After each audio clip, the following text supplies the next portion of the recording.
Welcome back to Page to Picture, the podcast where books come to life on screen and in conversation. I'm your host, Kim. And I'm your host, Tiff, and today's Art Corner transports us into the lyrical and shadowy world of Withering Dreams, book 1 in the Fate of the Embers series by debut author Rowyn Adelaide. Oh, I'm so excited. I've been waiting for this moment. Okay, Of Withering Dreams introduces us to a world caught in a seasonal dormancy where dreaming is dangerous, memories are fractured, and magic is unraveling. At the center of it all is, I say, Siren. Is that the correct way to say our female main character's name? It's not, but I kind of like it. How is the correct way? No, it's Siren. Okay. I was almost there. I was like, close. Close. Okay, Siren. She's like, I like the way you say it. I might change it. You know what? I'll know. It's fine. She's like, let me just update the glossary real quick. So a mass update to everybody. Yeah. Siren, whose reawakening after a long sleep threatens everything the elders have tried to control. Yes, with its gothic vibes, slow burn, friends to lovers tension, and a realm on the brink of ruin, Rowyn's book is a haunting, lush start to a new romantasy obsession. And my God, I love romantasy. So this is like... I am totally geeking out. Please join us in welcoming the one and only Rowyn Adelaide. Of course, thank you so much for being on the podcast. Literally, when I saw your email come through, I was like at work and I dropped everything I was doing and I was like, priority number 1. I was like, hold on. She said, I need to get this done first. Everyone can wait. Hold on. My job can wait. This has to be done first. Well, thank you. I'm so excited. We are such huge fans. We love your book. So this is such an honor for us to have you on. So thank you so much. You're right there for me. I follow your podcast. So this is awesome. That makes me so happy. So excited. Just a whole group of fangirls. We're all Henry giddy. Cavill. Henry Cavill is fangirling too. If you're only listening and you're not watching, I have Henry Cavill as my choice of background for this episode, and it's very fitting. When I first came out, I'm like, I'm so distracted right now. I can't even, what are you saying to me? I don't know. He's looking at all of us, okay? And it's fine. I love it. Oh, this is so exciting. Okay, so let's get into the good stuff. So we believe that every author has an origin story. So we would like to know what yours is. So we want to know what got you into writing in the first place. Oh my God. No one's ever asked me that. That's so cool. All right. Oh my God. Kind of, but I just love the whole concept of like your origin story. Yeah. Now I wish I had superpowers to go with that. But okay, yeah. So for the past 15 plus years, I've actually been a social worker, a supervisor in child welfare. I've recently transitioned out of that because I want to concentrate on being an author 100%. But when I was around, I think, 13, 14, my mom accidentally gave me a cowboy romance. Cowboy romance? Yes, I have it. That's like when our mom gave us like something with Fabio on the front cover. Yes, I have the book. Oh my God, it's like it's like what started it. It's The Last True Cowboy. Stop. Yeah, it's in my. I feel like I know what that book smells like. Does that make sense? Yes, it's all like worn and like yellow, and it's so I love it.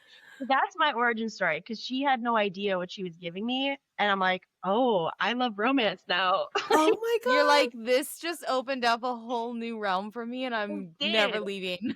No, right? Because like I was always into like I've always been into like spooky stories, like sci-fi fantasy. Mm-hmm. But like then when I read romance, I'm like, this is so different. Like obviously, and I'm 13, so I'm like, love it. So like that was it for me. And she's then like happily ever after. I love it. It was a game changer. It was.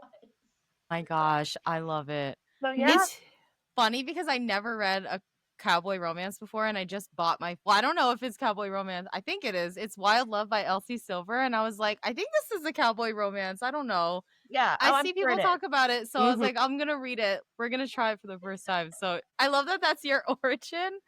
I know. It's amazing. I don't think I'll ever write contemporary romance, although I've read a lot of it. Yeah. But I don't know. It was just that the romance in it was so well done. And so that was what, got me. I love that. And I love that you have that book still. That's amazing. I couldn't believe it. Actually, I was like cleaning out a closet. 13-year-old you was like, one day you're going to look back and be like, oh my God, this is where it all started for me. Yeah. Yep. Oh my god, I love that. I love it That so totally much. reminds me of just like my mom. Our mom had the same, but hers was like the Fabio cover books, Yeah. but it was the same little, just like that style book. And I remember one day like cleaning out our garage when we were moving, and there was like it wasn't even like a box, it was like a duffel bag, and Yeah. it was just like all those books, and I was like, my god, I was like, look at this, I was like, this is crazy. And then you compare it to how books are now, like all our books are like big and like Yeah. the spine design. Yeah. All the designs we have, the different versions we have, and the books back then were just like so little and easy to carry around. And the Mhm. covers were just like a shirtless guy on a horse with the wind blowing through his hair, but like every book in that series was just the same picture, just different poses. And we were like, and like they like ate it up. You can't tell me our Yes. parents did not eat those books up. Like, Yes, they're- like oh my- honestly, in this day and age, if someone posted a book and it was that kind of cover, I'd get it. I'd be like, Me listen, too. I'd be like, 100%. listen, I need to know more about the man, the horse. Why is the wind blowing in his hair like that? Like, I need to know what's going on. Like, where's the shirt? That seems dangerous if he falls off the horse. Yeah, Like, what's happening? I'm not mad. Like, are I'm you not mad okay? either. I'll Let me happily find read it. out. Yeah, literally. Okay, so the world of Withering Dreams is so layered, and you have so much happening in your story. So how do you organize your ideas when building something this intricate? Like, are you a plotter, a pantser, something in between? Like, what is your vibe? I would say organized chaos is my vibe. I love that. I am both. I am very, it's strange because I am one to take notes, and like I do have outlines. I use OneNote a lot, so I'll have like 20 pages and I'll outline it all. And like I've outlined this whole series, which will probably be about 9 books total. Shut up. Oh yeah. So originally I was saying it would be She goes, oh yeah, sorry. so originally it was supposed to be 3, like a trilogy. Right. And then I was writing these characters, and there were so many beloved side characters that I people love this started. character. Yeah. And so I'm like, so what I'm going to do is I took a page from L.J. Andrews. Her first big the Broken Kingdom series is 3 interconnected trilogies. So each trilogy will be a different, love story. Oh. But in the same world, same overarching problem, but very separate 3 trilogies. I love that so much. Yeah, I'm even more excited. Hey, hello? I know, so I'm excited. And now I forgot. Oh, yes, the original question. Yes. She goes, So let me go back to what we were actually talking about. Sorry, yeah, I digress. I get on tangents. So yes, I have it all plotted out in the big plot points, but then when I'm writing, like I let the characters kind of take me wherever the hell they want to take me. Yeah. Well, the characters speak for themselves. I said it once and I'll keep saying it. These characters have a mind of their own and you never know where they're going to take you. Like that's just. Sometimes I like write something a character said and I'm like, and I look back, I'm like, did I say that? Like what? She's like reading her book and is like surprised by her own book. Like, I know. I'm like laughing. I'm like, because Brina, everyone loves Brina. She's yes. Yeah, and I'm like giggling at the things that I wrote because I'm like, she's so funny. She's such a funny character. So I love that. Who wrote this? I love. Did you know that you were going to have so many side characters, like initially when you thought of the idea, or was it just your 3 kind of main characters? It was okay. So I had like the 3 main characters. I had her sister Letty, and the parents, and all that kind of thing, because they, play big parts in this series. But for example, Brina literally just happened while they were going through what they were going through. I'm like, I need a character they meet in this place. Yes. He literally just unfolded. She just appeared out of nowhere. She's like, hi, I'm your character. You're like, yes, you are. I'm like, hello, Brina. Yeah, it's wild. And now she has a whole life of her own, and I just love her so much. So I love that. I love hearing that. I love when we talk to authors and these like characters, especially beloved characters by readers, when those characters were like never initially supposed to be there, or they weren't supposed to be there as long as they should have. Right. And the authors are like, no, this character is going to be here forever. And we're just like, yes. Yes, I know. And I'm so grateful for it. Like, I don't know. Some of the other characters, I have like a dream journal too next to my bed. And I dream something that would be interesting. I write it down and it may be incorporated. Like, yeah. I don't know. I have this fight scene that's going to happen in the very last trilogy. And I already... The last trilogy? Yes, it's like the final big blowout. And it came to me in a dream. I know that's woo-woo, but it did. And it's going to be so cool. She's like, I'm waiting to write this one. I'm so excited. Oh, yeah, I'm so excited. Anyway. That's amazing. Oh my I God, love that. I know that Kim loves side characters too, because I love every a side time character. she reads a book Yes. or we have an interview with an author, she's always like, okay, but tell me about this one person. And then the author's like, they only have like one line. And she goes, yeah, but I want like a novella. Yeah. And the fact that you're doing like 9 books on like all these... yes, please. Yeah. This is like exactly what Kim wants and loves. Yeah, I'm so excited.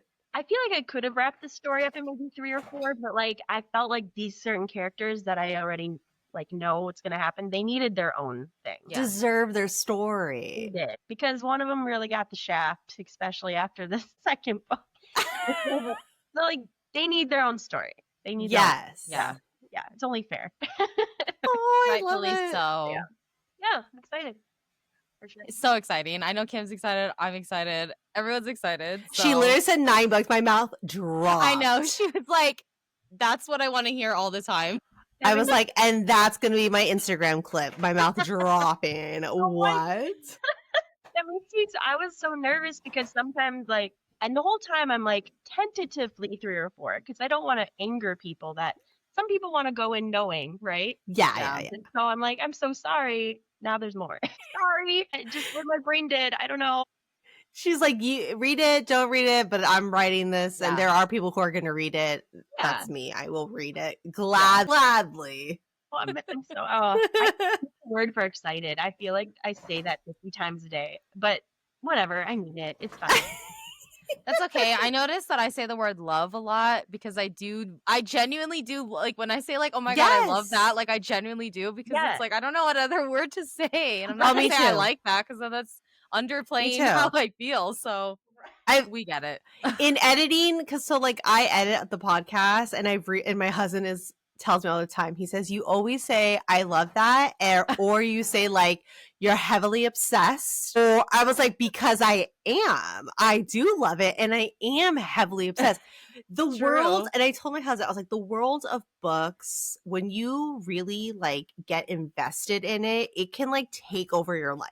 Like you become so obsessed with it, and it's just with you forever. I told her, I was like, you don't understand. I was like, it's like you and your video games. I was like, you get obsessed with them, right? You have to like do the... I was like, that's how I feel about the books. So yeah, I am heavily obsessed, and I will continue to say it. That's probably on my gravestone. It's going to say heavily obsessed. Heavily obsessed, and she loves that. I love that. Yeah. It's like we all in the community, we all have like how we say things and how we describe things, and they become like hashtags. And so it's like, that's how I talk now in real life. And yes. My husband's like, what? I'm like, you don't know. It's a book thing. You don't understand. You don't get it. Get out of here. Listen, it's not clocking to you. It's not yes. Right? So, I don't know. It's funny. I love it though. Yeah, I love it. I love it. I'm heavily obsessed with our lingo. Oh my God. I love it. Oh my gosh. I can't stop. I can't stop. No, it's fine. It's fine. We're just gonna keep going. That's how it's gonna be. So the entire podcast is just us saying I love it. I love it. We're just gonna we're gonna make a clip, and it's just gonna be a montage of this entire episode of just us saying I love it. And listen, if that's not promotion, I don't know what is. Okay. Actually, this is hilarious. You're gonna cut this out. It's fine. Have you ever seen there's this little dog, and it's like a thing, and he puts on different outfits, and he goes, I love it. Like, yes. That's why my husband has it on his like social media, and he shows it to me. Right. So that's what I'm thinking of when I say it. My friends and I do that, and we're like, I love it. Like, I love it. I do. There's like another TikToker. I don't know his name, but my husband introduced it to me, and he always says like, I love it so bad. I love it so bad. And I'll say that all the time. I'm like, I love it so bad. I need to spice it. I'm going to send you. I'm going to send you it, Tim. It's so funny. He's so funny. Do. I'm adding that to the vault of different ways that I can say I love it, and it's going to go in there. That's amazing. Henry Cavill. I love him so bad. I love him so bad. I love it. My gosh. Okay. So for listeners who haven't read your book yet, can you tell them what Of Withering Dreams is about? Yeah. So essentially, they are living in this decaying world in the mortal realm, and they are forced by this group of elders, these magical wielding people, and their laws to go to sleep for 6 months out of the year during the winter, like a plant would, and through the dormancy. And so when they're in this magical dormancy pod sleeping, they don't remember what happens. So they wake up and they're essentially living just half of their life. Mm-hmm.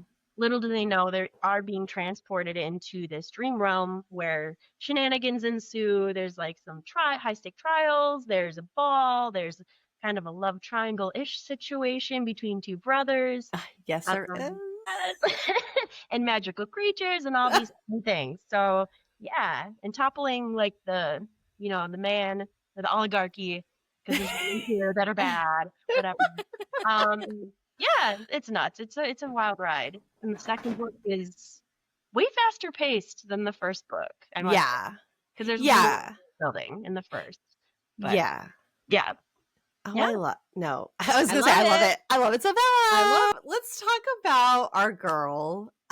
She wakes up to a world in the South that feels unfamiliar, right? So what was it like writing a protagonist who's literally like piecing her life back together? Like she is our FMC. Like, what was it like writing her character for? Like, where did she come from? So I think when authors write characters, even if they're villains, like part of that is it's coming from me, right? So just I really like writing emotional parts of the story, like when they're at their lowest point and feeling what they're feeling in their body or in their mind, and like the spiraling that happens when you're trying to work through difficult things. And so when she was entering this new world and was like, what is happening? I felt like I was going through it with her. Like, how would I react if this was happening to me? You know what I mean? So that's like kind of how I come at it. And then when I'm trying to describe the scenery, like I want you to see it through the character's eyes. That's so like you're actually there. And so hopefully that happens. But it is. Definitely. Yeah. So that's kind of, I just like put myself in their place and like, what would I be acting like? And there's some pieces where when our characters are at their lowest, which again, I don't know why, I just love writing it because I love to see growth from difficult. An arc. Yeah. Right. And so I feel like, how do I say this? Like when they're at their lowest, the writing gets a little choppy because thoughts aren't linear. When you're mad, you're feeling fear. It's, you're like going through, it's confusing. It's all these things. So that's kind of how I approach it. If that makes sense. But yeah. No, it totally does. So I was telling Tiff, so when we first read this book, like as soon as I got the arc, I like jumped on it like fast. And I remember telling Tiff, I was like, you have to hurry up and read it. She's like, okay, Kim, like you're faster than me, just like calm down. And I was telling Tiff, because I'm not a fantasy reader. Like it's hard for me to get into fantasy. For me, it's hard. There's so much that is going on. There's so much that's world building, the characters, the lands, places, what have you. But I was like literally like going, like reading this book. And I was like texting her. I was like, Tiff, you have to read it. I was like, I need to talk to somebody. I was like, I don't. And she's like, you don't like fantasy. I was like, I don't. But there's something about this book. I don't know if it's the aspect of them like the falling asleep, like going into this other world. Like, I don't know what it is. It's not like any other fantasy books that I've tried to read. It was like a breath of fresh air. Like, I genuinely love this book, and I cannot wait to read all the other books. And I'm not a fantasy to this day. Like, I have the hardest time reading fantasy, but your book comes out, done. Like, I will read it. She goes through it. She could go. It's in my head. It seems like she finishes the book in an entire day, like in one sitting. But she'll be like, "Okay, I'm starting it." And I'm like, "Okay, when are you gonna finish it?" And she'll be like, "I don't know. We'll see." And then like the next day, it's done. And I'm like, because I'm a slow reader. A slow reader, and Kim will like, if we start reading something, she's like, bam, I'm done. Bam, I'm done. And I'm like, if I am invested enough, I can sit there and just finish that because I want to know. Yeah. And it surprises me because she really like, it's not that she doesn't like fantasy. It's like she just can't really get into it. And I'm like, as soon as I hit a fantasy, I'm like, I'm in that world. I have a cabin. I have already moved in. I got all my things there. Like, it's the whole thing. And she's like, I don't know if I want to be there. And so with your book, she's like, I love it here. I'm never I was like, leaving. are you here? I was like, are you She's here? like, I bought 5 houses already. I'm like moved in. She's like, I got a dog. And I'm like, I'm with Gabriel. Like, yeah, just let me be. she's like, me and Sarah are hanging out. And, you know, we got a whole bunch. I'm like, and you have no idea how much that means to me. Thank you. I think I'm worried about that, right? Because fantasy can be, there is world building, but Mhm. I wanted it to be palatable, you know, for people Yeah. who didn't like fantasy. And I don't Yeah. have like fae or vampires or anything. Yeah. I love those fantasy stories as well, but that just isn't this story. So, Mhm. so that means a lot. So thank you. Yeah, I'm excited. Yeah. And then also, like you said, you said book 2 has more of a faster pace, because obviously book 1, I think for anybody who's going to do a series, is kind of like the heavier book, right? You've got to like build the worlds, you got to introduce your characters, it's got to like lay out the foundation. So Mhm. then now we've gone through all that, it's like boom, boom, but like I am ready to continue this Yeah. journey with everybody. Yeah. A book 2 is just like, let's move it along. We've got places to be, things to do, Yeah. brothers. People to find. I mean, Yeah, it's a ride. It is a ride. So it's a fun yeah. one, though. Yeah. Listen, we're not getting off of it. I'm just saying. I love it. I know. Oh, go ahead.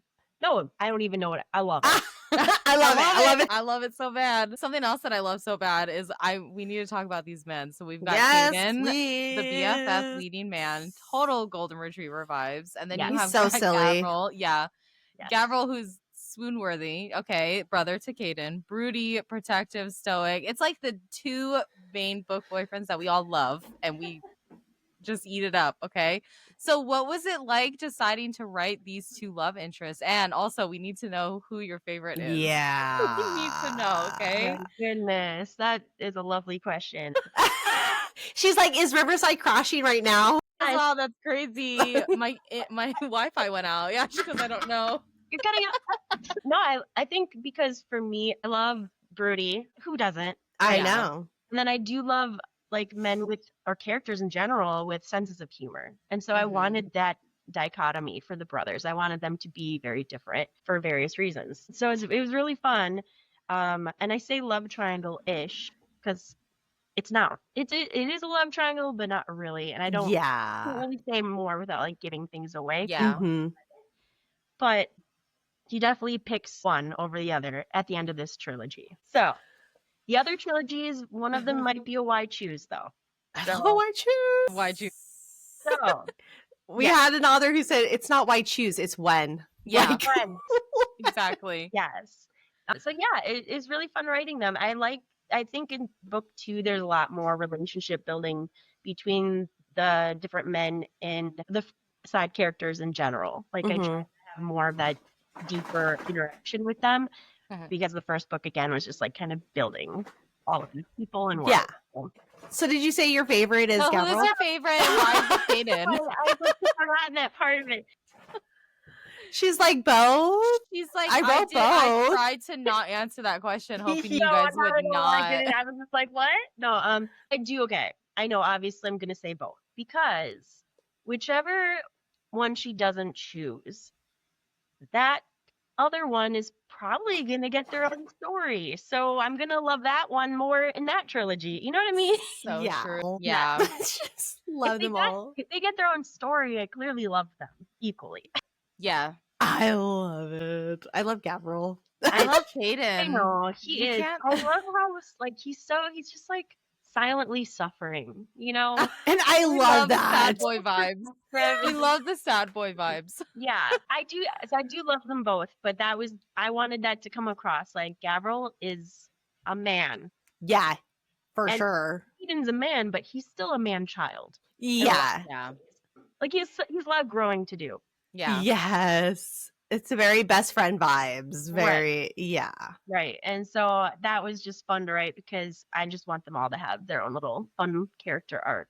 No, they're very fun in the story. I Yeah. love reading them. They're very fun. But speaking of favorites, what was one or some of your favorite scenes to write in Of Withering Dreams? Like, what is a scene when you were like, this is the best thing I've ever written? You're like writing it and you're giggling. You're like, oh, this is eating right now. Oh my God. I think I have so much fun writing. It's like simple moments. Maybe it's not the ones people would think, but like, for example, when I first describe her experience, like going into a dormancy pod Yes. and like what that feels like, and like, really describing how someone's feeling and experiencing something scary or whatever, that is my favorite thing to write because it makes me break it down further. Yeah. Instead of someone being like, I was scared. Like, yeah. Okay, cool. Dormancy pod, and then now I'm not there anymore. I'm yeah.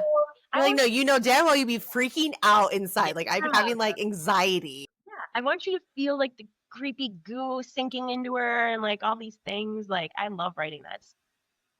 And that kind of stuff makes it so immersive too, because like when you're reading it, like you have that like ghost feeling of actually, you know what I mean? Like you're like, oh, okay, tell me more. Yeah, like you're like, it's amazing. Like I had some readers, one in particular, she's on my street team, and she's like, you're describing like her stomach issues so well that I'm getting sick. I'm like, having stomach issues. Yeah, I'm like, it's not like, I won't say the name. It's not like a watery balls. Yeah. Like part of anxiety in her is that she does feel it like in her belly, right? And so I'm like, well, I guess I did my job then. No, and that's what it needs to. It's not just about the world building, right? It's about the characters and like what they are going through, and for the reader to literally feel what these characters are going through. Like that's what it's about, and you definitely did that in your writing, 100%. Yeah, 100%. She's like, yeah, I did that thing. You know what? You're so right. No, it's really nice to hear, because that's what I am hoping will happen. That you're like in it with the character. Yes. Them or beside them. You know what I mean? So yeah. So those are kind of my favorite scenes to write, when I have to go within the character and make you try to feel it. I like it. I love that. I do. I love it so bad. See, now I'm more like conscious of like when I say it. Me too. And I try to think of something else. And I don't want it to be like a awkward silence, but like that's what I want to say. I just had that awkward silence because I'm in my head. I'm thinking, what else can I say? But I'm like, no, but I love it. I love it. I just want to be Henry. What do you have to say? Henry. And he says he loves that so much. Henry. Oh my gosh. Okay. And so we hear book 2 of Blooming Embers is coming out this July. What can you tease about what's to come in the next chapter of Saren's story? Because I mean, book 1 left off. You said not the end yet. Yeah. Not the end yet. And we're excited. No. Yeah. So at the end, I'm like, why do I do this to myself? Because there's like cliffhangers, and then I give things away. Yeah, you can't say it. So if you have not read the book, it's hard to say it, right? Because then the whole time during you're reading it, that's all you're gonna think about. So like, because that's the experience I think of this series, is like it's unfolding with you. Yes, it is big reveals. So I don't. You can't really. You really can't say it. So I guess in general, I can say at the end of book 1, Saren was on a journey. She was running away from people tracking her, with another character. Everyone, actually, it's Gabrielle. Okay, she's with Gabrielle. Everyone, if you look at my socials, it's Gabrielle. All right, she's with Gabrielle. So they have to try to find who they're looking for, and they are traveling all over the mortal realm in this book. In the first book, you're largely in the dream realm, Soralia. Yes. So they're largely in Midsfall, and so she's learning how to develop her powers more, and she's kind of going through all of the emotional baggage that she was left with in the first book. Yeah. So. Yeah. And then, like I said, I really tried hard to have more interactions with all the side characters to build them up more as well.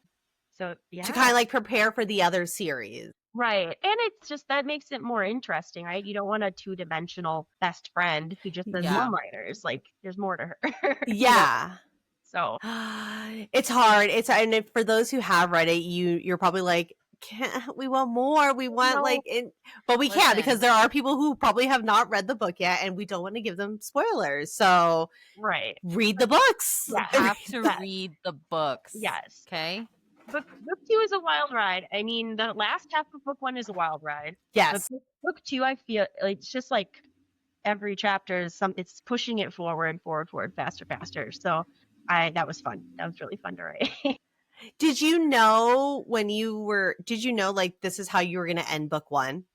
Or like when you wrote it? Yes. So I did. So how I write is book 1 was more in chronological order. But then at the end, I just kept coming, like these ideas were coming to me like this has to be the cliffhanger. Like it does. Mm-hmm. Because I had it earlier in the book. But I was like, no, this has to be moved. So now when I write the big scenes and then I shift them all around and then I plug everything in. Put in the middle. You know what I mean? So that's been working for me because I'm trying to get these books out every 4 to 5 to 6 months now. Yeah. And so that's been working for me writing She's that. like, that's the best way I can do this. Because Mhm. it's interesting because I always want to know when an author has a cliffhanger at the end. I'm always curious, like, when did you know were you just like, and that's just how I'm gonna end it? Like, you know what You're I like, mean? and that's enough for me. Yeah. I can't keep writing. This is where it ends. I feel like I hope it's, I don't know. I hope it's like a soft cliffhanger, like not a It is.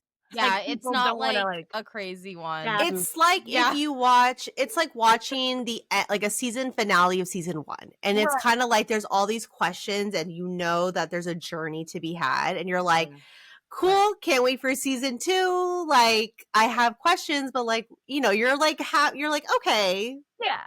It's not like a major cliffhanger where you're like, what the hell? You like throw your Kindle. Yeah, you're like messaging the author. You're like, what the hell? How dare you? Maybe people felt that with book 2 because I actually did a double cliffhanger and people are like, I'm like, it's okay. She's like, it'll come out. They're coming out fast. It's fine. Yeah, it's fine. It's okay. You don't have to wait that long. It's fine. She's like, I'm literally working on book 3 right now, you guys. Like, calm down, please. Yeah, I'm starting tomorrow, July. July is when we need to start. You said I got this. Okay, I got this. Oh, my God. I love it. I love it. I love it. I love it. Oh Love my it. God, I can't. Okay. All right. So let's get into some personal reflections here. Okay. Because we want to know what you hope readers take away from when they read your books. Yeah. I think the biggest thing is it's all about resilience and relationships that help you get through things and having hope. So that's what I hope comes across because all of these characters have trauma or things they've been through that could really break a person. Mm-hmm. Have people who supported them and helped them get through it and themselves and have become stronger for it. So just the idea of resilience and hope is something I just love to write and see that develop in, you know, a character in between relationships. Yeah. I hope that's what people get from it. Yeah, you've got Yes. your core, your like Yeah. circle of people that you've let them be there to help you. Yeah, absolutely. Because people can do it on their own. And, you know, everyone has a different level of resilience, but that is the most important thing is like connection. So, Yeah. and having hope through those connections. I love it. I love it. I love it so bad. What advice would you give other writers exploring either just writing in general or who wants to explore writing like a romantasy or want to start writing? I mean, what is your best advice that you can give? The absolute best advice, there's 2 things, is one, just try to write something every day, even if it's a sentence. You never know if maybe it'll turn into more. Yeah. You know, so, like, don't beat yourself up if you can't write however many words. And then the biggest thing is build your community and be genuine with it. Because I wouldn't be anywhere as an indie author if I hadn't like learned to do that. Mm-hmm. People, because I'm genuinely so thankful for my art teams, my street teams, just everyone on my socials, because the word wouldn't have gotten out without reason. Yes. Yeah. And it's such a rich community to be a part of. Like, I didn't realize when I first made like a year and a half ago, I had no idea. And then I was like, holy crap, this is amazing. This bookish community. Like, We amazing. love it. We love it. I remember, so we were on your street team And the street team is amazing. The artwork that you all put out there is hilarious. Yes. It's the best. Like, I love seeing everyone's, shout out to the street team. I love seeing everyone's artwork. It's so much fun. You do such a great job, like, trying to, like, get it out there without just being like, hey, can you just, like, share this post? But it's like you have so much fun with it. I think that's the thing too, is like, oh, sorry. No, you're okay. You're I'm okay. excited because I just freaking love my team so much. Yeah. We try to, it's collaborative, you know, and I'm like, have fun with this. And people are like, well, what exactly do you want it to be? I'm like, do it. Be the weirdest you want to be. This is so hilarious. And it works. It is hilarious. I love watching them. I love seeing them. And the fact that everyone takes the time to and that's how you know, like, I just am so grateful. They care. Yeah, they care and they love, like, shout out to the street team. Like, y'all are amazing. Yeah. The Wicked Dreamers. They're my Wicked Dreamer wenches. I love them. I love it. We love you so bad. We love y'all so so grateful. So grateful. Yeah, they're funny. I don't even understand, like, some of the things the team comes up with. I'm like, I've spit out the amount of drinks I've spit out. I need to, like, learn not to drink something when I'm looking at these posts because it's such a waste. I don't want to give spoilers, but at the end we'll have you share your Instagram tag, and when she does, if you guys go on there and check out what the street team has posted, because there's, like, a little thing that you've got going on for book 2, and it is hilarious. I was dying. So funny. Yeah, it's awesome. Yeah, this week people were coming up with memes. Yeah. And I'm just like, this is gold. I love it. This is great. It's so good. I've never seen an author, like, just let their street team and stuff, like, just be so free will with it and have fun with it and make it their own. It's so refreshing, and I love to see it. And I love it. Funny too, because, like, early on, I do have, like, a brand and brand colors and, like, an aesthetic I'm supposed to follow, but honestly I love to post so much that I just don't. She's like, it's changed throughout time. Yeah.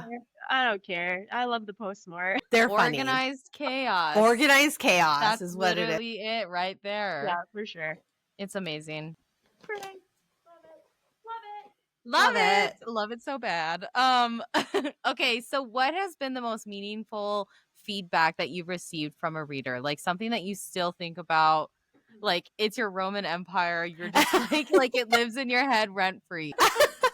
Okay, She goes, wait. I don't know if I'm, like, calling myself out, but so I don't read I try not to read reviews anymore. Yeah. That's a reader space and whatever. But I do think it is beneficial. Like, if I get a lower score, like, there might be really good information. So it doesn't, like, hurt my feeling. Like I said, I was a social worker. Like, I'm totally fine with criticism and whatever. Yeah. Right? Yeah. So anyway, but there was, I don't know, a really old, like, one of my first reviews, and I don't think they rated it poorly, but they did say something in it.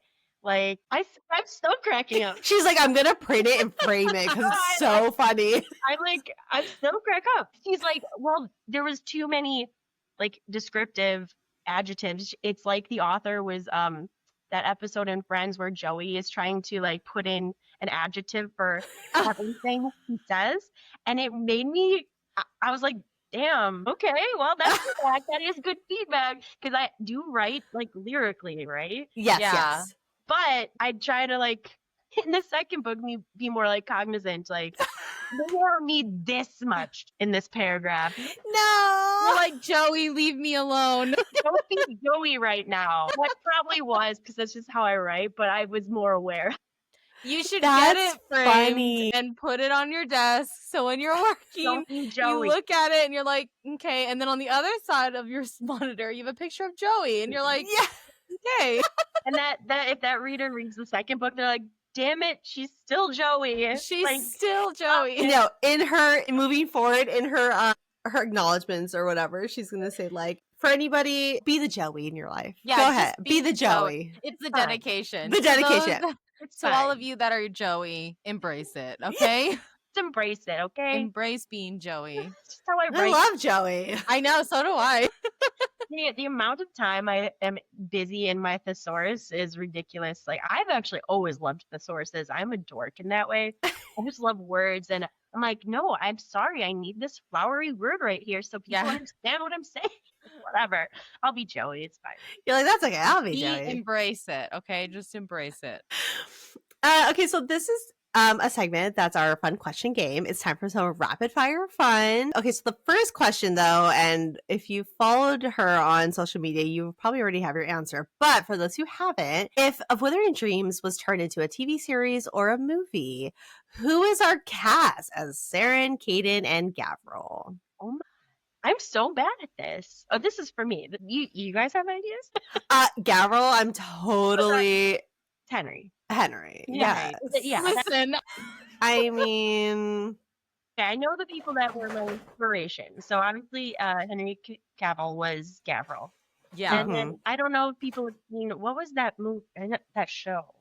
His name's Noah Centineo. Noah Centineo? Yeah. Yeah. But not him in the, like, To All the Boys I've Loved Before. Not him there. There was another one where he was like a kinda, Agent. Like an agent or something. Yes. Yeah. That was my Caden inspiration. I'll take him in wherever. Yeah, totally. I Totally. love him. Totally. But in that show, his personality, like, he's kind of charming, but he's kind of bumbling around. Yes. Yeah. Still working out for him. That was Caden for me. Yep. And then for Saren, I thought of Jane Levy. I gotta So pull it up. Oh, yeah, easy.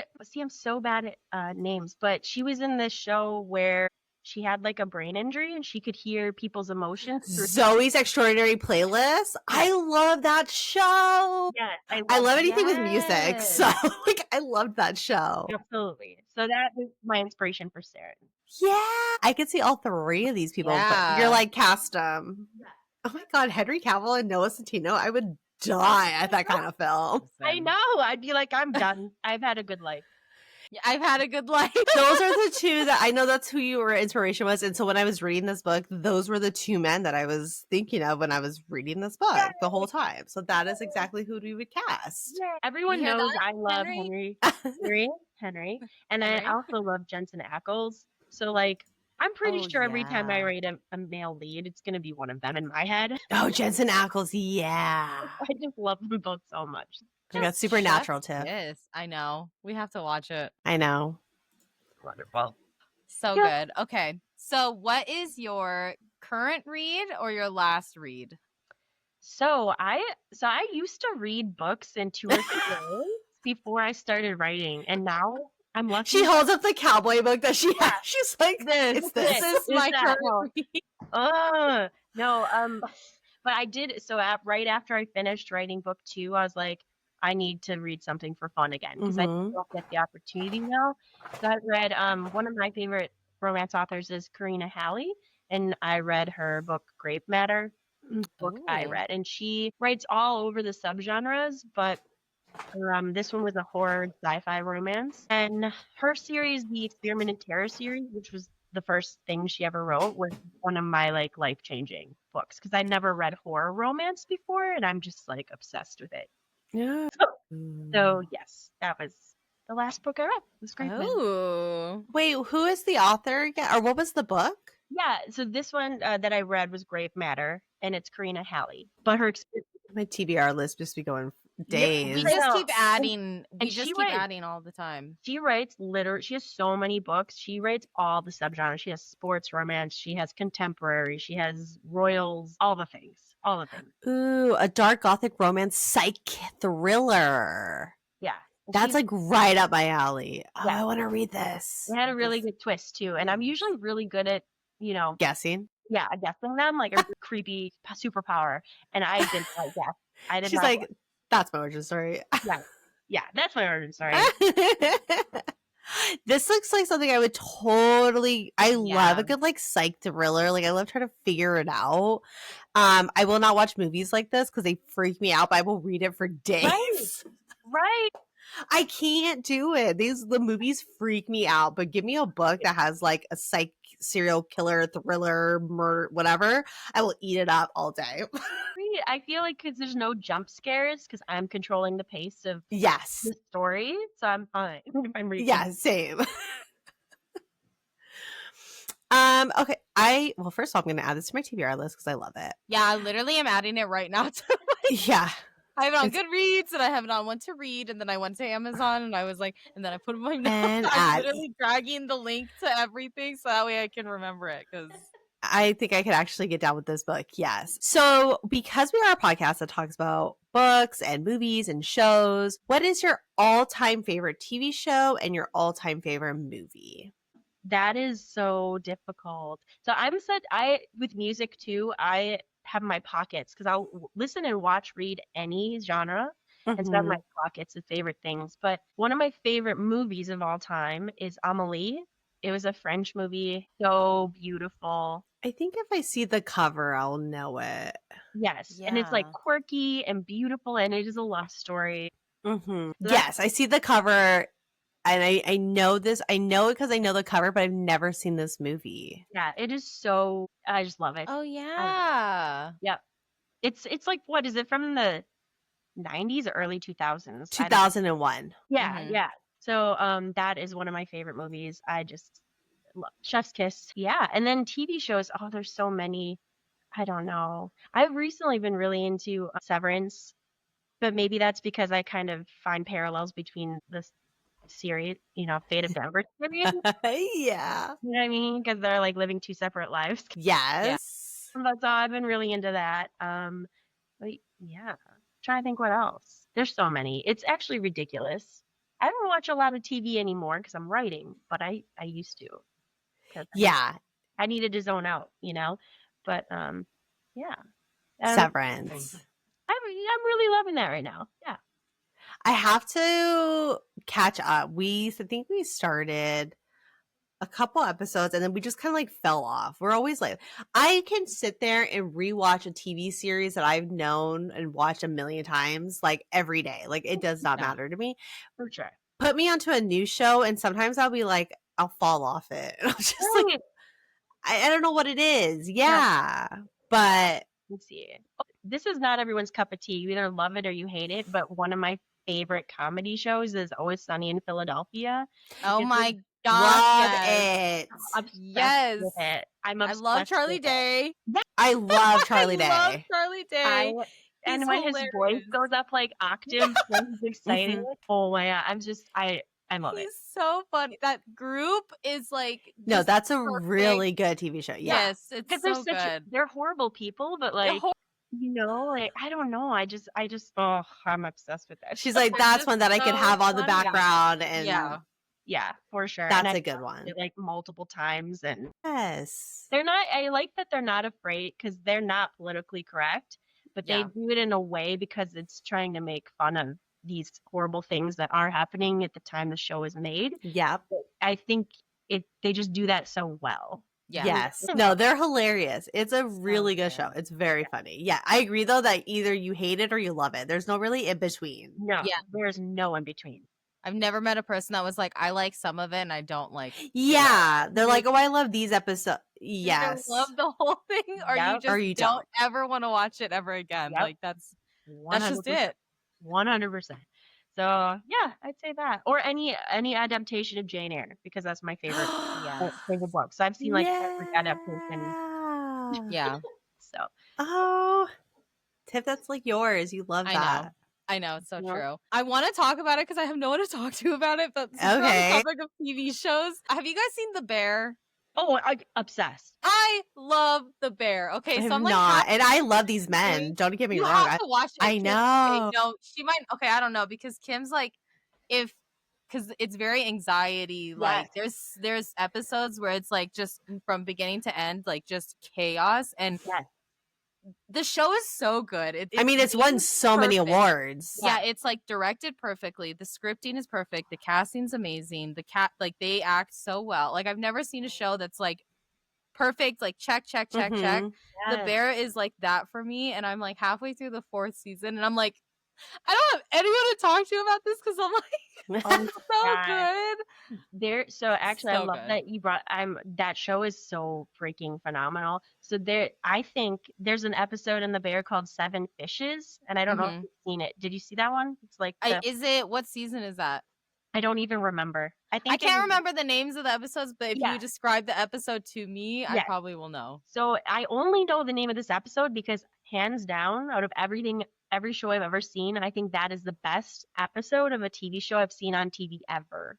'Cause Yeah. it gave me so much anxiety, but it was so. Is it the one where it's like a flashback Yeah. of him at his house? Yeah. Yes. With That's his the mom. one episode Yes. where I'm telling, like, there's like my friend, because I had to watch it with my friend, and he goes, I'm just warning you that this episode is like a trigger episode for anxiety, and you have anxiety. And he goes, you need to be prepared. So I said, okay, that's fine. I watched it literally from opening scene to end credit scene, just nonstop.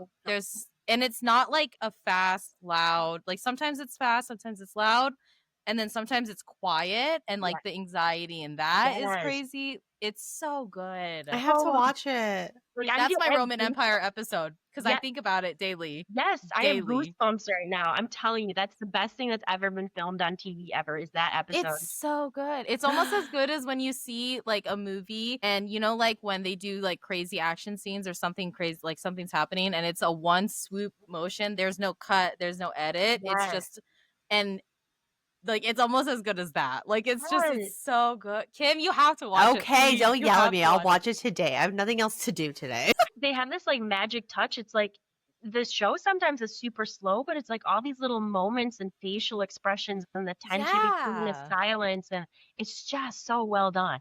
It's unreal. It's unreal.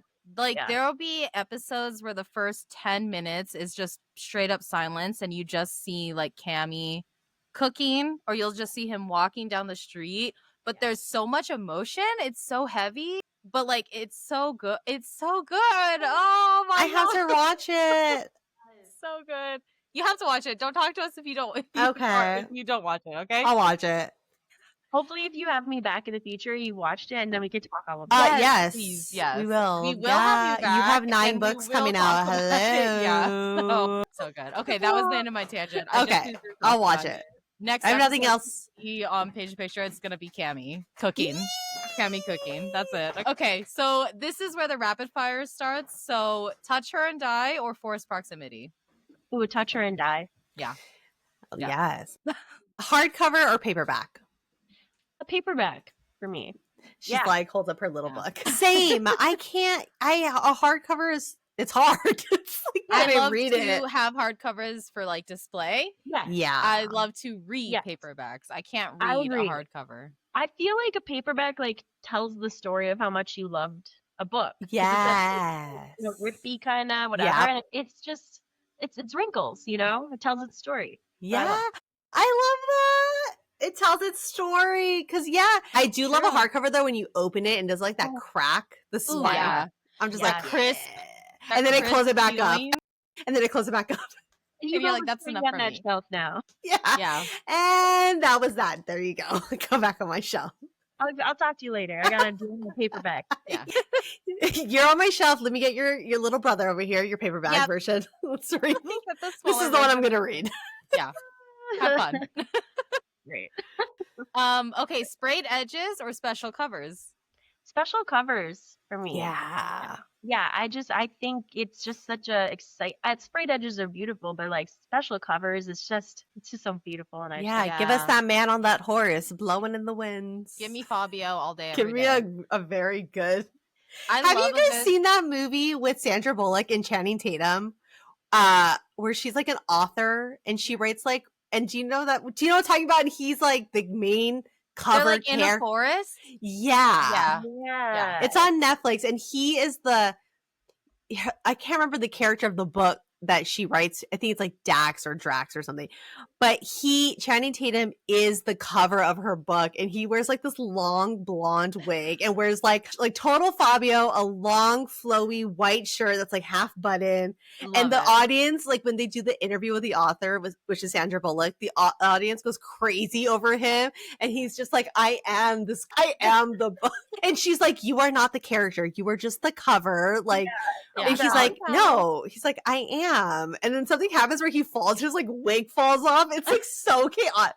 It's so funny. I like die. So when I think of like those covers, like that's who I think about. That's who you think of as Channing Tatum with the blonde wig. Yeah, and a like white button down shirt with it's like half cut off. It's so chaotic. I love it. And then okay, so cry over a book or laugh out loud. Crap, that's good. I want both. I want to feel the pain and love. I know. Okay. I would say, I'd say laughter for me. I do love crying over a book, but like humor has been such a lovely coping mechanism for me growing up. Yeah. That I do love it if I'm laughing out loud reading something, it's hilarious. Yes. Because it's the timing. It has to be so well done to actually. It's like rare. It's rare to find that in a book. Right.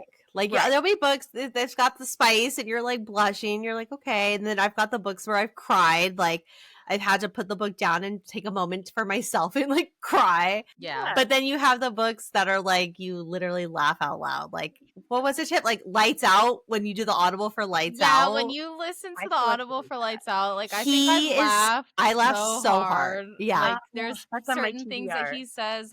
There's another one that I laughed at, which is I don't see people talk about a lot, so I'm gonna promote it here. It's My Dark Romeo by Parker S. Huntington. Okay. And I don't know, he says the funniest stuff, and like, but the way he says it is so deadpan, but it's so funny, and I laugh so hard when I read it, and it's so good. So if you haven't read that, I recommend. All right, I don't cry over books. She's not a crier. The only book that I've cried was the Ravenhood series and Song of Achilles. Those are the only two that I've like cried over. And then me and Kim will buddy read a book, and she's like sobbing, like sending me videos of her crying, and I'm just sitting here like, that was really sad. Like I swear, I'm feeling I felt it. She's like, I understand why you're crying, but I did not cry. And I'm just like, you don't get it. Like I will I cry all the time. I'm a very emotional person. I will cry over it. There's episodes of our podcast I will start crying, and Tiff is like, please stop crying. I'm so awkward right now. Awkward. I don't know what to do when people cry, and I'm like, I'm so sorry. It's beautiful when you're feeling your emotions. Yeah. And I'm like, girl, I'm your sister. I'm not just some people. Like, what?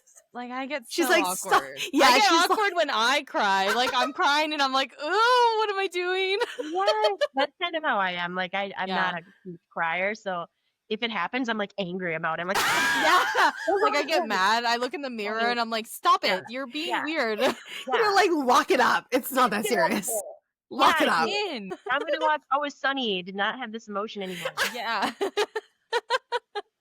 Yeah, so it's now like a thing. If you can recommend me a book and I cry, you win the grand prize of seeing me cry. It's a lot because it's hard for her. Yeah, it's hard. So I totally no feel one's that. done it yet. I feel that. I'm not the person because I'm not the crier either. So I want to know. If you find out, let me know. Yeah. If I find one that makes me cry, I'll let you know immediately. I'm like, girl, read this. It'll get you will cry.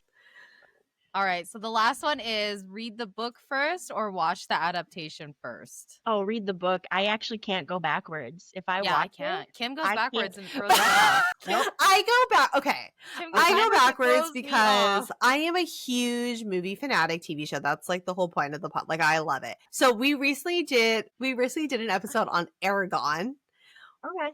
And that okay. It's just like yeah. I was like, I have to watch the movie first because I need to kind of get like the visual of characters. Okay, and then when I read, and then I'll read the book, and then I'll be like, no, this movie sucks. Like the book was way. Because it usually is. It is. Yeah. But like, I think it's hard for me, even if the adaptation sucked, because if there was a cliffhanger or whatever, it's like it's already ruined it for me, and that's part of a book for me is like the unfolding of it. Yeah. And so I'm like, I can't. So I'll like skip to the second book or whatever if I liked it. But Yeah. yeah, I can't go backwards.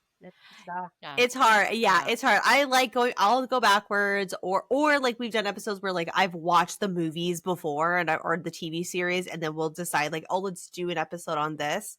And I'm like, okay, well, I know I've already watched it no matter how many years ago. So let me read the book and now like rewatch it. And it's funny how like my perspective, like how it changes. Like I used to be like, this movie was the best movie ever. I'll read the book and then I'll rewatch the movie. And I was like, what the fuck was I thinking? This movie was shit compared to the book. Is that? Right? That's what I like about reading the book first and then reading the adaptation, because you have the blueprint right there in front of you. And so you're reading it. And then when you watch it, you can like accurately, not criticize, but you can accurately criticize the adaptation, because you're like, why did they make this character a redhead when they're definitely black haired, brown eye? Like, you know what I mean? Like, or like, why did they make this happen? You know what I mean? So I don't know. Going backwards is weird, Kim. I'm sorry. Yeah, I'm learning as I go. Energy. I'm learning as I go. I am very excited for Sunrise on the Reaping. That is one I am just dying for. Yeah. That's probably the most anticipated. That one, and now the Ravenhood series. I have a lot of hope for that. I know. I'm so excited. Rowyn, do you have a favorite book to movie adaptation by chance? Yes, because I mentioned Jane Eyre before. Yeah. Single one. So my favorite Jane Eyre adaptation is with William Hurt. And my favorite quote from a book is one in there when they're talking about cord being tied to each other's ribs. And if they went apart from each other, he feared that they would bleed inwardly. And I've said it way more eloquently, but I kind of incorporated that idea into my series because it's just it's my favorite quote. And so when he delivers that line, William Hurt, in that adaptation, I like almost passed out. Like it changed my life. I was just so obsessed with it. So that is my favorite. And then my second favorite Jane Eyre adaptation is with Michael Fassbender, just because it was I'm looking at it right. Judi Dench, Jamie Bell. Yep. So that was just like, it was just so beautiful, gothic, and like sexy, and just all the things. So like, I eat it up. There's a lot, isn't there? I'm looking at it. There's a lot of adaptations, and I'm pretty sure I've seen all of them because I don't care. I'll watch one every day. Yeah. But those are my two like favorite from Jane Eyre, for sure. Oh, I love that. And then I watch a lot of different movies and whatever, but for some reason I'm just the BBC version of Pride and Prejudice. Yes. I know that's a huge one because you either love the movie with what's her face, Keira Knightley, or the BBC version. And I obviously love the hand flex in the Keira Knightley version. Like that, you can't get better than that. No, you cannot. But I do love the BBC version because I feel like it was more closely like what the book was. Yeah. You know what I mean? So, and Colin Firth in a wet white shirt. I mean, coming out of the water. Yeah, that's great. Please. Yes. Kim has never seen or read Pride and Prejudice until a few months ago. Just recently. We did did an episode. It was the 20th year anniversary of the movie. We read it. Tiff and I went to the movie theaters, watched it. Tiff has seen it 100 times. I've seen it 100 times. I've read the book 100 times. Yeah.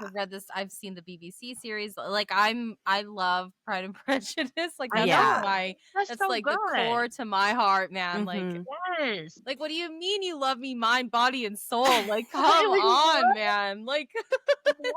And for her to write that kind of book, during her time, and it was just so softly, beautifully, like subtly romantic, and it was so real. It's not this like flashy thing, it's just so real and raw. Oh my god, I gotta read it again. She's like, that's actually what I'm gonna read right now. Yeah, I have the box set on DVD of the BBC version, so I'm probably gonna watch that. I need to watch it. You know what? I have not watched it. Kim got me recently a Lego set of Jane Austen and like a little room or whatever of her, and I'm gonna build it and I'm gonna watch Pride and Prejudice. It is the cutest thing ever. It's so like cute. a little Lego set. It's like I'll send you a picture when it's done. I know exactly what you're talking. Yeah. I am obsessed with both of you. I that so much. I do Legos, but I have like the flower bouquet ones. So yes.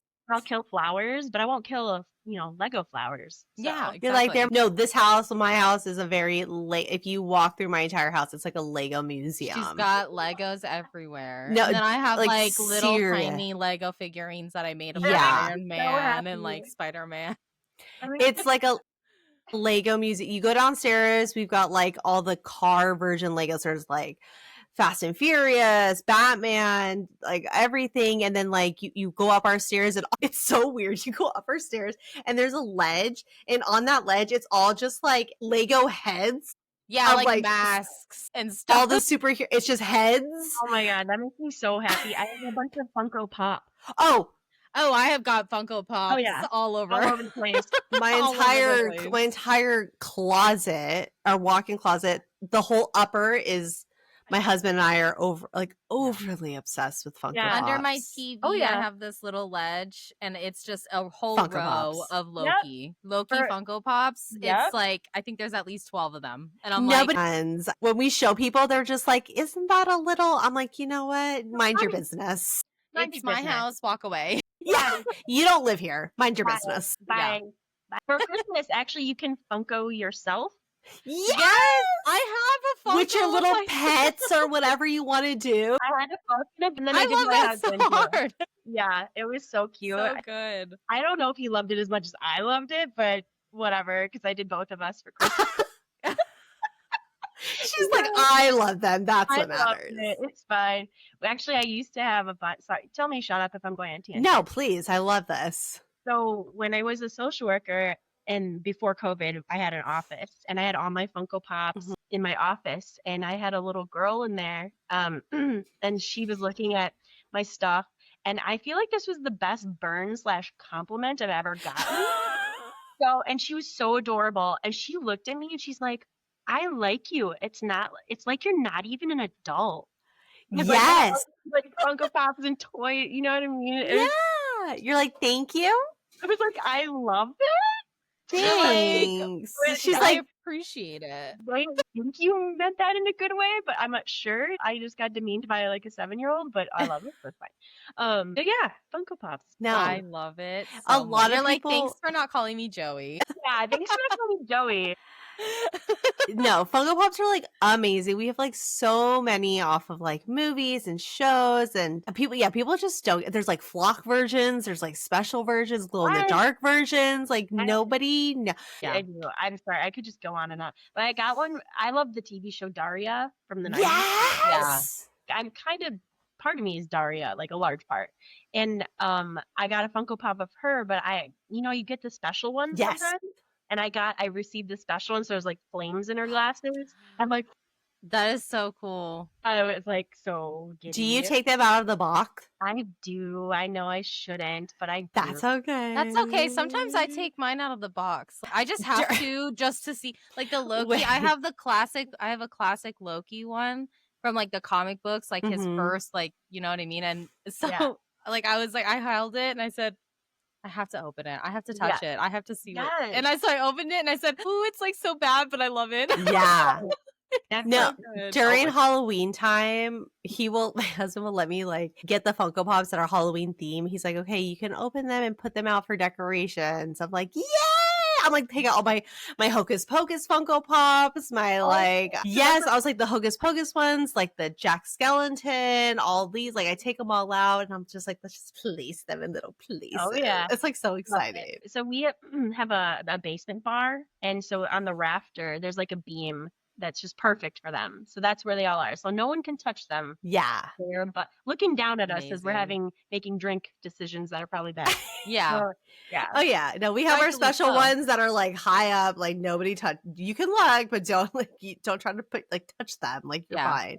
And then you have the ones that are just there. Yeah. I have Henry. of sorry, Henry. I have shelves of like Hamilton ones because I'm like I'm Yes. just so obsessed with Hamilton. I Obsessed. love Oh, it yeah. so much. I think when it first came out on Disney Plus, I watched it for 2 months straight. That's the only thing I had playing Oh, same. because like I could sit and watch it, or I could just have it playing and do other things, and that's what I did for 2 months straight. So like I have my Hamilton ones, and then I have all my Loki ones, and I have it's a bit much. You love musicals, it sounds like, right?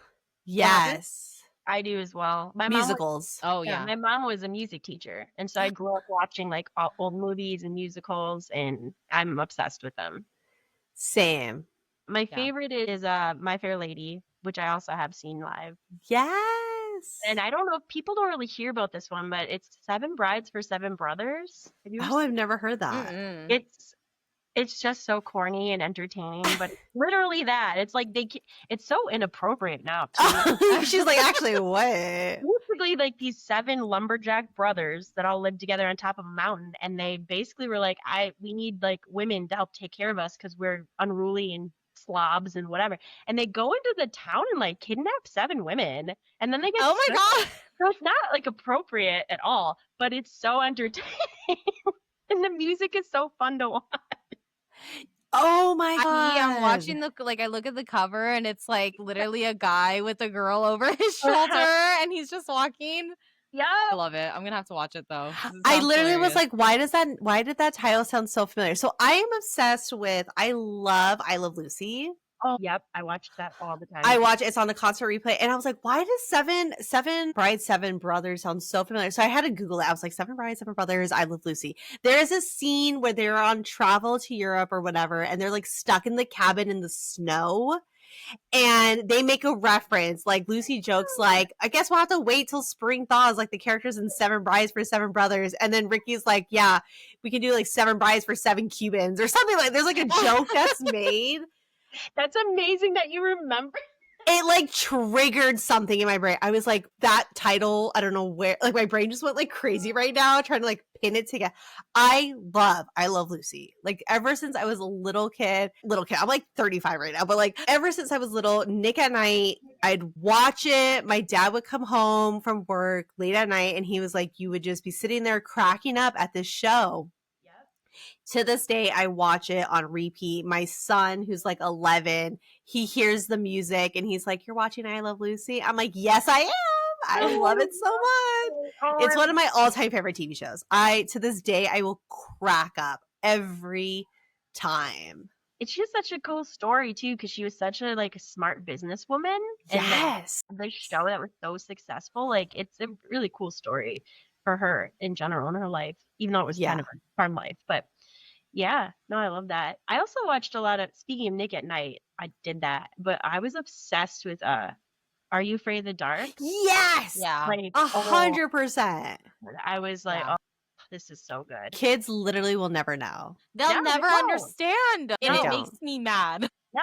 I try to get my son to watch like Disney Plus has like, you know, they're really playing all these old like cartoons that I used to watch growing up. And I try to get my son to watch it and he's like, okay, like you're like, what? Yeah, my daughter. He's like, I try to get her to watch it. He'll go, that it looks kind of dusty. Like that's how he says it's old. Oh no. He's like, the animation's kind of dusty. I'm like, you leave it alone.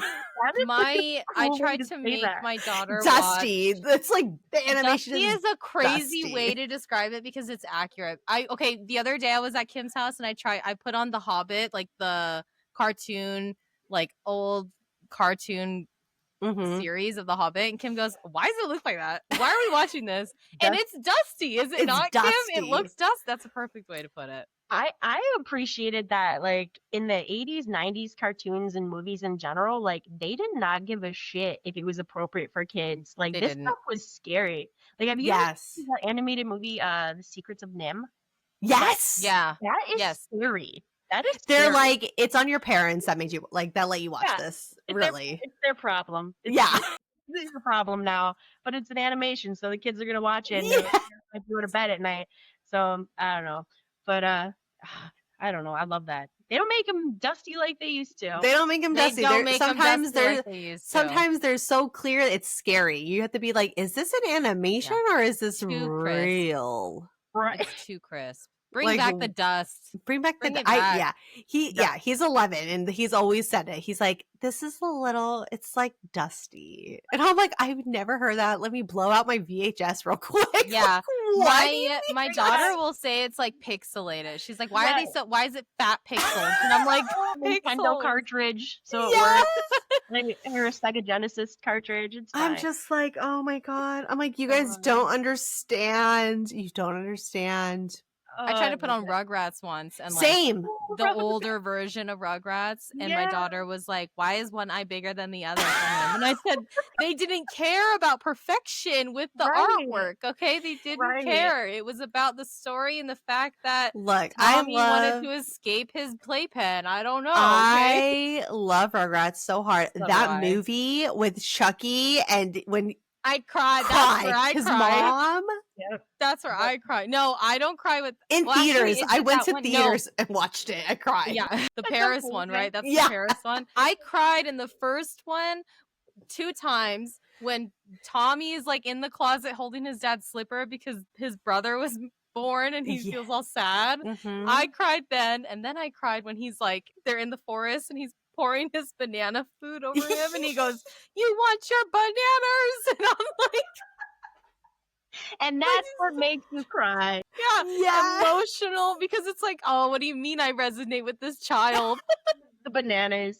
It's the bananas, man. Oh like, come these on. kids, they'll never know. They'll never know. Never. Oh my God. I need to incorporate that into my street team because there's that ongoing joke with bananas. Yes. Oh, the yeah. hidden You bananas. gotta get the Tommy pickles. And you want your bananas? He's like pouring it. It's rain. Now. It's scary. It's amazing. Oh my God. Okay, that's a perfect way. I laugh so hard. That is a perfect way to wrap up today's episode. Rowyn, thank you so much for coming onto this podcast. We literally had so much fun talking to you. We loved it so bad. I loved it so much. We loved it so bad. I love it. I love it. Yes. Thank you for having me. This was fun. Thank you so much. We appreciate it. So before we go, where can our listeners connect with you and find your book online? Yeah, so I do have an author website. It's www.authorrowanadelaide.com, or my socials, Instagram, TikTok, author Rowyn Adelaide. It's the same for all of them, but I'm most active on Instagram. Feel free to slide into my DMs, yell at me if you want about after reading the book. Yeah, I love it. I love talking to people, so for sure. Yeah, definitely check out her Instagram profile. It is hilarious. The crew, the street team, amazing.